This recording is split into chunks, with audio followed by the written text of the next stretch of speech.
and work in fast food all your life, but don't sign that paper tonight. She said, but it's too late. And I don't remember what I read, don't remember what they said. Guess it doesn't matter. Guess it doesn't matter anymore. Cause you're gonna go to the record store. You're gonna give them all your money. Radio plays what they want you to hear. Tell me it's cool, I just don't believe it.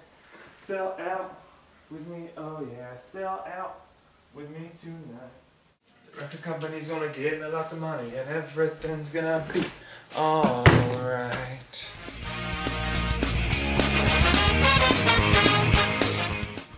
Well, here it is, guys.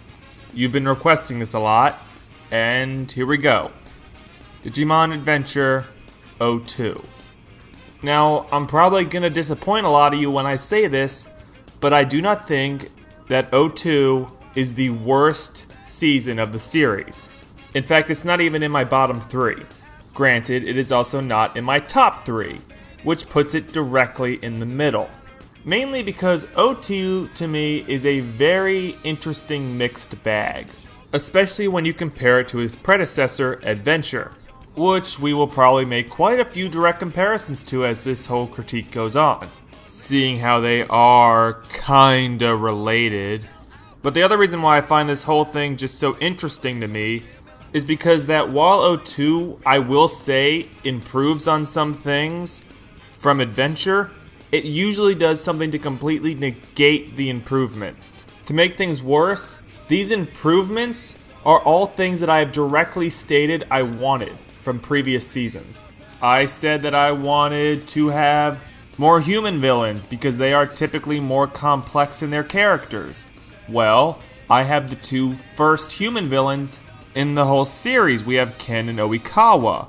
And also we're treated to a Digimon villain that has a bit more depth than, well, all the villains of the previous season. Because in Adventure, the villains were just, "Mwahaha! I must murder everything because I was born evil." Now we get, "Mwahaha! I must murder everything, but secretly I'm hiding a tragic past, which through a series of unfortunate events has led me to this evil place I am now. I just don't want to get hurt by the world again." That's a hell of a lot more interesting, because now the villains are like actual characters or something. Granted, the Digimon villain is kind of, well, repetitive at a time, and he's not handled the greatest at all. He's still freaking better than Devimon. So that's how 02 gains its 1 point. Where it loses that point is how it handles its hero characters, who for the most part have been downgraded and rendered a lot more annoying. Now here's where 02 one-ups Adventure again.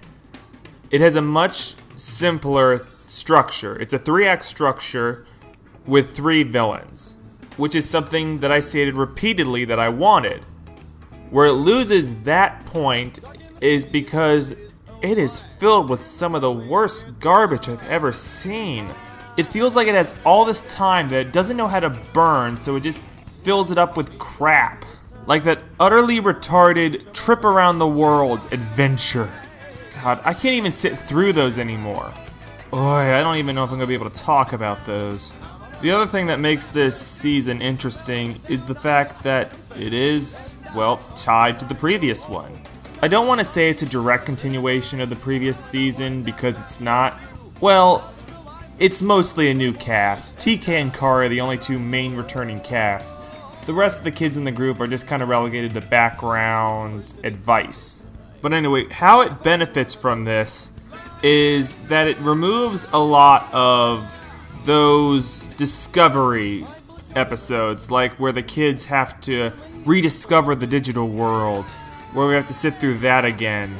Because with TK and Kari in the group, they can just kind of, it allows us to speed through that whole rediscovering the digital world, and allows us to get right into the action immediately. I mean, Ken becomes the main antagonist like 1 or 2 episodes in. Devimon took like 10 episodes to just get established. So it allows us to skip through a lot of backstory and allows us to more quickly enter the adventure. The problem with this, as it has been documented so many times, is that because it inherits the same world and the same characters as the last season, it also inherits their continuity, which O2 has a very hard time following. In fact, it has a hard time following its own continuity from the same season sometimes. This has led to many fans which are greater than I, to document every single plot hole and every single time this season fails to follow the continuity set up in the season it's following. Now, I don't think I know all of them, and I'm probably not going to even mention all the ones I do know. I'm going to mention the ones that are relevant to what I'm talking about. So that being said, let's dive into this very confusing and controversial adventure and see how much stuff we can try to fix. Alright, good night.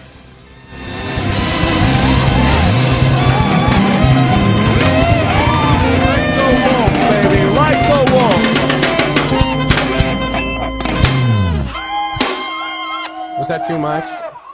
I never know.